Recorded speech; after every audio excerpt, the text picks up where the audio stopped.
इस वक्त पूरे देश में एक राष्ट्र और एक चुनाव को लेकर चर्चाएं चल रही है। भारतीय जनता पार्टी इसके ऊपर एक अभियान चला रही है, लोग समझा रही है, बता रही है कि एक राष्ट्र एक चुनाव के फायदे क्या है और आखिरकार इसके अंदर क्या क्या खास बातें हैं। इसको समझेंगे इस खास कार्यक्रम में दृष्टि सागर के, जिसे आप देखना शुरू कर चुके हैं। और मेरे साथ में मौजूद है भारतीय जनता पार्टी के वरिष्ठ नेता और व्यापारी नेता अशोक कुमार गोयल, जो किसी परिचय के मोहताज नहीं है। अशोक कुमार गोयल जी, आप एक व्यापारी नेता भी हैं, भारतीय जनता पार्टी के वरिष्ठ नेता भी हैं, कार्यकर्ता भी हैं। ये क्या है एक राष्ट्र एक चुनाव और इसके अंदर क्या है? देखिए, भारतवर्ष में 1952 के बाद से आम चुनाव होते रहे। 1952 में, 1957 में, 62 में, 1967 में, उस समय लोकसभा और सारे देश की विधानसभाओं के चुनाव एक साथ हुआ करते थे। लेकिन उसके बाद से 1968-69 के टाइम से ये क्रम टूटा और बार बार चुनाव होने से विधानसभाओं के अलग होंगे, लोकसभा का अलग होगा, हमारी ग्राम पंचायतों के अलग होंगे। इस तरीके से पूरे देश में हर समय कहीं ना कहीं चुनाव चल रहा हो तो शक्ति का भी अपव्यय होता है, संसाधनों की हानि होती है, हर तरीके से ये नुकसानदेह है, आर्थिक दृष्टि से भी बहुत ज़्यादा नुकसानदेह है।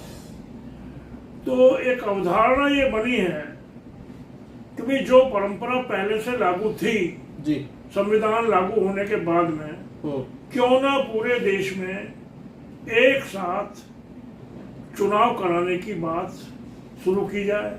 इसीलिए मोदी जी ने 2020 में ये विचार देश के सामने रखा कि एक राष्ट्र एक चुनाव की व्यवस्था लागू की जाए। ठीक है। और इसी को क्रियान्वयन में लाने के लिए 2023 में पूर्व राष्ट्रपति आदरणीय श्री रामनाथ कोविंद जी के संरक्षण में कहिए, अध्यक्षता में कहिए, एक उच्च स्तरीय समिति बनी जी। उस समिति ने अपनी बहुत सारी जानकारी बुद्धिजीवियों से, आम जनों से, राजनीतिक दलों से उनकी राय ली और एक 18,000 पेज की रिपोर्ट प्रस्तुत की गई। 18,000, जिसमें मेरा ये कहना है कि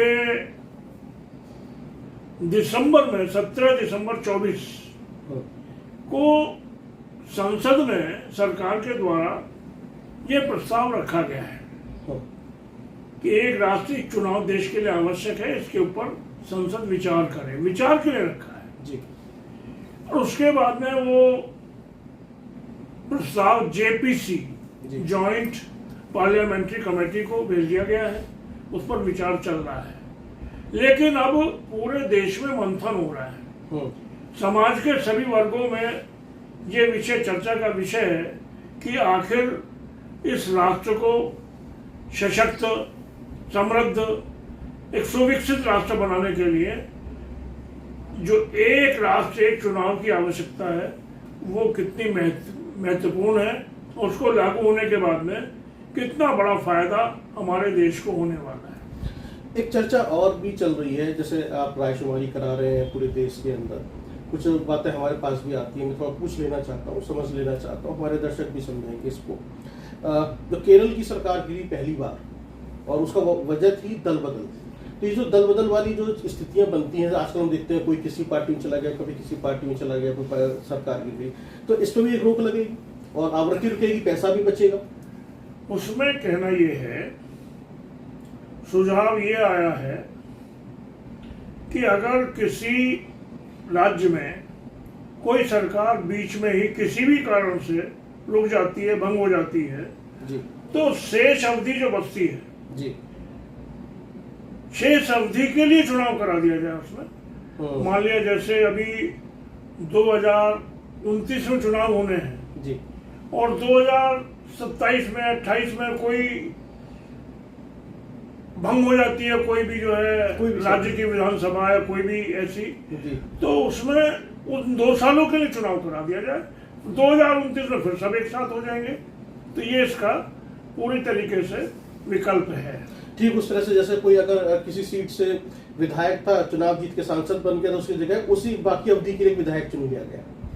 बिल्कुल सही बात है। जो जिस तरीके से ये सारे प्रस्ताव आएंगे, इन पर संसद में गंभीरता से विचार होगा, जो कानून बनेंगे उनका सब पालन करेंगे।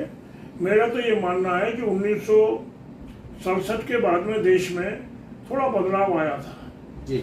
1967 के चुनाव में अनेकों बदलाव हुए थे। मुझे याद आता है कि दिल्ली में 7 में से 6 सीटें विपक्ष जीता था जी। 1969 में तत्कालीन प्रधानमंत्री श्रीमती इंदिरा गांधी सत्ता में जिस तरीके से उनको अधिकार मिले थे उनका उपयोग करते हुए उन्होंने पार्टी को विभाजित किया जी। कांग्रेस पार्टी में एक बड़े नेता थे नीलम संजीवा रेड्डी जी।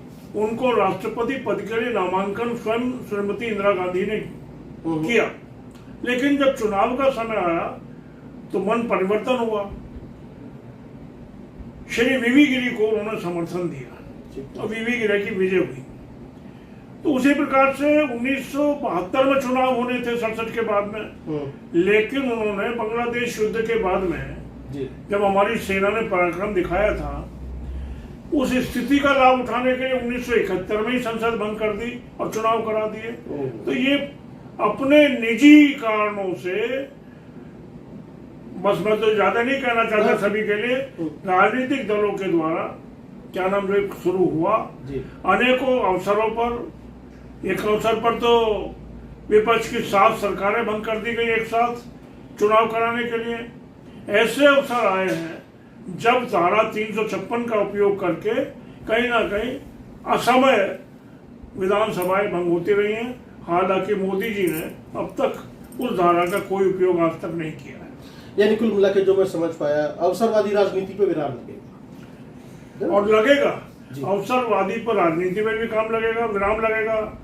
देश को हमें एक विकसित राष्ट्र, दुनिया में सबसे ज्यादा समृद्ध राष्ट्र, तीसरी अर्थव्यवस्था वाला राष्ट्र बनाना है।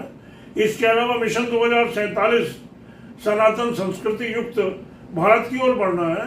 तो निश्चित रूप से मजबूती के साथ चलना होगा और मजबूती के लिए ये आवश्यक है कि ये जो कानून बन रहा है इससे लोकतंत्र भी मजबूत होगा, लोगों को मत डालने का भी पूरा असर रहेगा। और देखो ऐसा नहीं है कि कहीं किसी राजनीतिक दल का नुकसान होगा। मामला उड़ीसा का सामने है। केंद्र के लिए लोग हमेशा पिछले दौर में मोदी जी को वोट करते रहे, लेकिन राज्य में उस समय नवीन पटनायक की सरकार को समर्थन देते रहे। तो व्यक्ति को, वोटर को कोई दिक्कत नहीं होगी। हाँ, एक फायदा होगा, एक साथ चुनाव होने से ये हमारा जो सरकारी मशीनरी है इसको कहीं ना कहीं विकास में लगे रहने का अवसर मिलेगा। सरकारी मशीनरी कहीं ना कहीं देश में चुनाव हो रहे हैं वहां भेजी जा रही है, चुनाव आयोग को तकलीफें हो रही हैं, कहीं किसी प्रकार का वोटर लिस्ट बार बार बन रही है। इन सब चीजों को हटाकर एक बार वोटर लिस्ट, लोकसभा चुनाव और विधानसभा चुनाव साथ साथ, और 100 दिन के अंदर ग्राम पंचायतों के चुनाव भी, नगर निगमों के, नगर पालिकाओं के चुनाव भी उसी वोटर लिस्ट के आधार पर हो जाए, ये बड़ी व्यवस्था होगी। इसके लिए पहल की है और आम जन समर्थन इसके लिए जुटाने के लिए सब लोग लगे हैं। व्यापारियों के बीच में भी, क्योंकि व्यापारी देशभक्त है, हमेशा से ये सोचते हैं कि देश के लिए अच्छा क्या है। तो हम लोग जा रहे हैं, कर रहे हैं, तो आगे अच्छा ही होगा। और निश्चित रूप से बिल्कुल सशक्त भारत की नींव ये डाली जा रही है। बिल्कुल। जैसे एक राष्ट्र एक चुनाव का की आप प्रस्तावना लेकर आए हैं, एक आइडिया लेकर आए हैं, दोबारा से लागू कर रहे हैं, आइडिया नहीं, दोबारा से लागू कर रहे हैं, चीजें ठीक कर रहे हैं आप। जैसे दलगत राजनीति पर विराम लगेगा, अवसरवादी राजनीति पर विराम लगेगा, राजनीतिक स्थिरता आएगी। जब राजनीतिक स्थिरता आएगी तो देश सही ढंग से विकास कर पाएगा, जो हमारी बात समझ में आ रही है। पिछला जो लोकसभा चुनाव हुआ था 2024 का, उसके अंदर 6,600 करोड़ रुपया खर्च हुआ था पूरे विधानसभा के अंदर। पहला जो आम चुनाव हुआ था 30 पैसे प्रति वोटर खर्च आया था, अब जो है 92 रुपए प्रति वोटर खर्च आता है सरकार का। यदि हम आंकड़ों की बात करेंगे तो बहुत लंबा चौड़ा आंकड़ा है जो बताने के लिए काफ़ी कितना रुपया खर्च होता है। इसी को सरकार भारतीय जनता पार्टी बचा लेना चाहती है और कम समय में चुनाव करा देना चाहती है। मेरे पास में एक जानकारी और है जो आपसे शेयर करना चाहता हूँ। ऐसा नहीं है, कुछ राज्य ऐसे हैं वर्तमान में जहां पर अभी भी लोकसभा और विधानसभा के चुनाव एक साथ होते हैं। इसमें आंध्र प्रदेश है, अरुणाचल प्रदेश है, सिक्किम है। ये ऐसे राज्य हैं जहाँ पर लोकसभा और विधानसभा के चुनाव एक साथ हो जाते हैं, तो कोई दिक्कत आती नहीं है। तो ऐसे में भारतीय जनता पार्टी एक रायशुमारी करा रही है, लोगों को बता रही है घर घर जाकर इसके फायदे हैं, नुकसान नहीं है। और यदि फायदों की बात करूं, एक राष्ट्र एक चुनाव की, अशोक गोयल जी, तो आधार कार्ड भी हमारा एक ही है, ऐसी शायद राशन कार्ड। मैं तो कह रहा हूँ कई चीजें एक साथ लागू हुई हैं मोदी जी के समय में। एक देश एक आधार जी, एक राष्ट्र एक राशन कार्ड जी। और बहुत बड़ी बात तो ये हुई, उसके अलावा भी कई बातें हुई है, बहुत बड़ी बात तो ये हुई, एक राष्ट्र एक टैक्स जी, जीएसटी, एक टैक्स जीएसटी लागू हुआ। उसी के अंदर का डिजिटल लेन देन एक जैसा पूरे देश में लागू हुआ जी।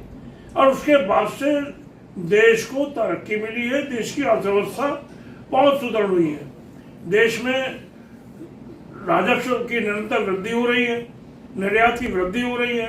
और हमारा राष्ट्र जो सपना है इस सशक्त राष्ट्र का, उसको पूरा करने में मदद मिल रही है।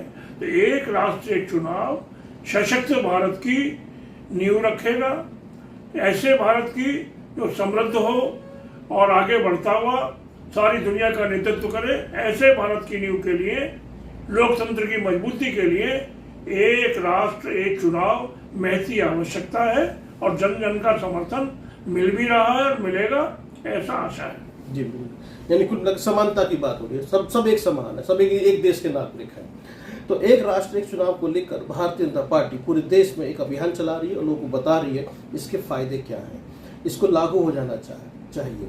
यही अभी अशोक गोयल ने बताया हमें, जो व्यापारी नेता है, भारतीय जनता पार्टी के वरिष्ठ नेता है, कि ये जल्द से जल्द रायशुमारी हो जाए और लागू हो जाए। ये देश हित में है और देश विकास करेगा। बहुत बहुत धन्यवाद। देखते रहिए आप दृष्टि सागर।